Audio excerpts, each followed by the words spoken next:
Brahmamudi serial today ఎపిసోడ్లో ఏం జరిగిందో ఈ వీడియోలో చూసేద్దాం.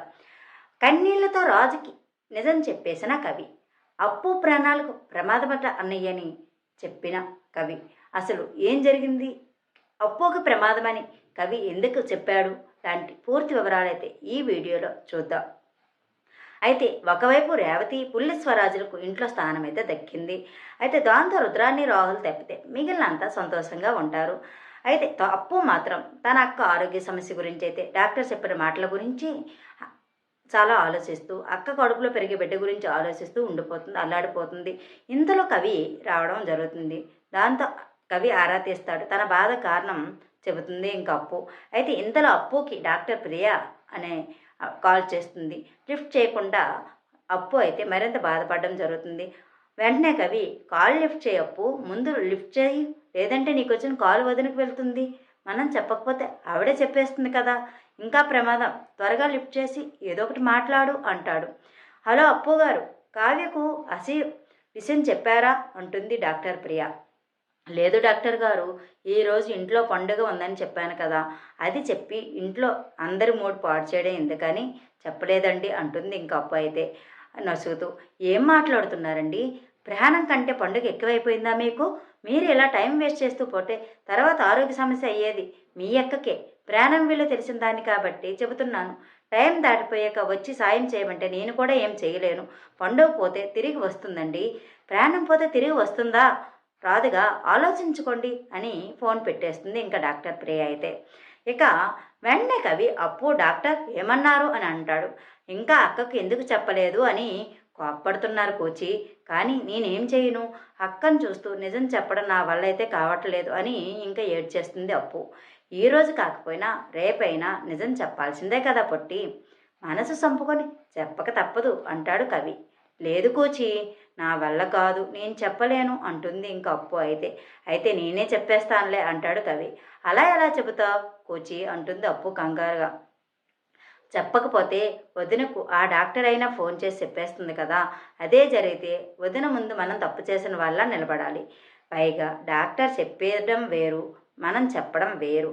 వదిన కాస్త సున్నితంగా చెప్తే ముందే చెప్పడం మంచిది పొట్టి అని ఇంకా చెప్పాలని ఫిక్స్ అయిపోతారు కవి అయితే. పద నాతోరా అని అప్పుని కింద తీసుకుని వెళ్తాడు ఇంకా కవి. కింద అంత హాల్లో నవ్వుకుంటూ ఉంటారు. ప్రకాశం జోక్స్ చెబుతుంటే అంతా నవ్వుతూ ఉంటారనమాట. రేవతి అందరికీ స్వీట్స్ పంచుతూ ఉంటుంది. రుద్రాన్ రాహుల్ మాత్రం రగిలిపోతూనే ఉంటారు. ఇంకా వాళ్ళ గురించి చెప్పనవసరం లేదు. అయితే ఇక ఇందిరాదేవి సంబరంగా, చూశారా రేవతి ఇంటికి రాగానే ఎంత సందడి జరిగిపో ఉంటుందో, ఎంతైనా ఆడపిల్ల ఆడపిల్లే కదా, అందుకే అంటారు ఆడపిల్ల ఉండాలని అంటుంది. ఇక బుల్ల స్వరాజ్ గాడైతే రుద్రాన్ని రుబ్బురో లాంటి అని పిలిచి, ఇక నుంచి మీ పేరు మార్చాలనుకుంటున్నాను అంటాడు.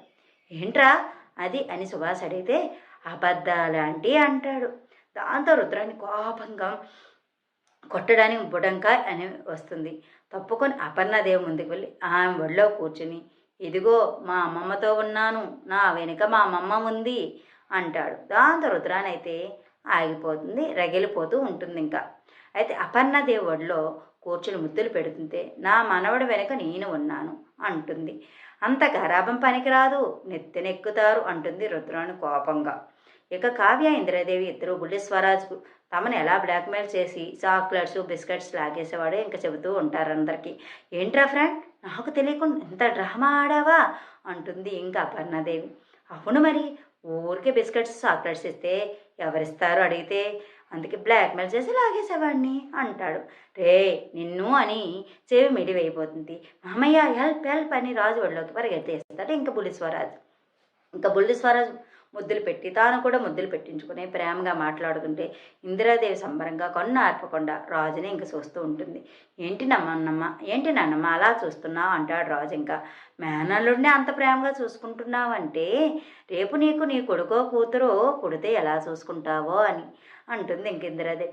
ఇలా చూసుకుంటా అని చెప్పను కానీ ప్రాణంగా చూసుకుంటాను నా బిడ్డను అంటాడు. వెంటనే ధాన్యం, అంతే కూతురే పుడుతుందని ఫిక్స్ అయ్యావా రాజ్ అంటుంది ఇంకా ధాన్యం.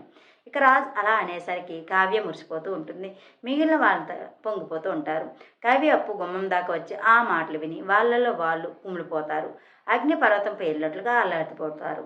అయితే ఇక వాళ్ళు మన దగ్గరకు వచ్చేసరికి కావ్య రాజుతో మనకి కూతురు కాదు కొడుకే పుడతాడు అని వాదిస్తూ అప్పు రావడంతో, అప్పు విన్నావా, మా బావగారు కూతురు కావాలంటున్నారు, నువ్వు చెప్పు నాకెవరు పుడతారు, కూతురా కొడకా అనేసరికి అప్పు ఎమోషనల్ అయ్యి, నీకు ఎవరూ పుట్టరక్క, నువ్వు పెట్టిన వదులుకోవాల్సింది అని డాక్టర్ చెప్పిందంతా చెప్పేస్తుంది.